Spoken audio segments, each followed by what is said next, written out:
96 sura Sura Alaq. Mekkede nazil bolgan 19 ayet. Nahayeti şefqatlik ve mehribon Allah'ның ismi bilen başlayman. Yaratgan Parvardigarыңның ismi bilen o'qig'in. O insonni lahti qondan yaratdi. O'qig'in, Parvardigarың eng karamlikdir.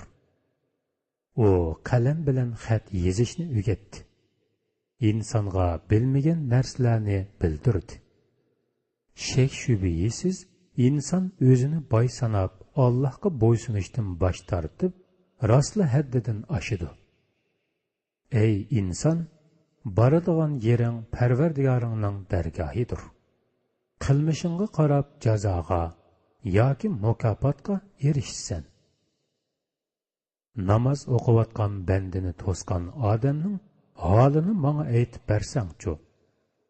Ya'ni namoz o'qiyotgan Muhammad alayhissalomni to'sgan odamning holini menga aytib bersangchu. Menga uning holini aytib bersangchu. Agar u haddidan oshquchi namozni to'sishning o'rniga to'g'ri yo'lda bo'lgan bo'lsa yoki taqvodorlikqa amal qilgan bo'lsa, bu uning o'zi uchun yaxshi bo'lmasmidi?